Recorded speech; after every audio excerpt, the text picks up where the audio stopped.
Hey, Mark from Caliber Home Loans. It is Friday the 28th. June is almost gone. It has been a pretty quick month. Summer has arrived with a vengeance. I'm not complaining. I like the heat. A little humid, but I like the heat. It's been too cold for too long, so there's no complaints here. So let's take a minute and go through the markets. So what we're looking at is today's chart for the 4% bond. For the mortgage-backed security, remember that this is the price of the bond, and the price and the rate move in opposite directions. So we're going to end up a hair worse than where we started. So we're starting there, and we're going to end up there. So it's just about, it's probably almost equal. So for the week, interesting week. We had some highs and lows. A lot of information coming out this week, a lot of stuff coming out from the administration. It affects the bond market, affects the stock markets. Again, typically when the stocks have a bad day, the bonds have a good day.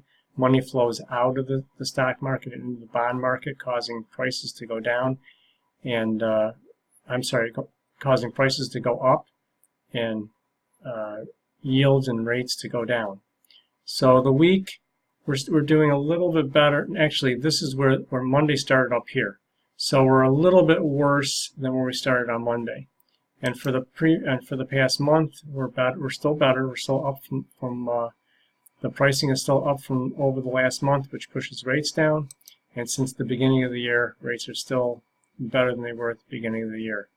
So it's hard to say exactly where rates are going to go. Next week is what we call jobs week. There's three different employment numbers coming out. There's the ADP employment, the jobless numbers, and then Friday the big report, which is the employment numbers. So remember, good news on Main Street is bad news for us. So good news on Main Street is typically considered as inflationary.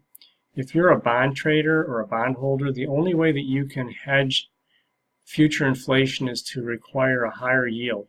So they push the yields up in the marketplace. So bad news on Main Street, vice versa. It's non-inflationary, and rates tend to ease up a little bit. But all in all, even though the charts show a lot of movement, rates have been pretty consistent. We're below 4% pretty much on a 30-year fixed. It's still a great time to buy. There's more houses coming on the market, and for those who haven't refinanced, there's still a window of opportunity out there, even if they haven't owned the home for a long time. There's a window of opportunity out there to refinance and save some money. So have a great weekend. Let me know if I can help you. 248-705-8431, and drink lots of water. Take it easy.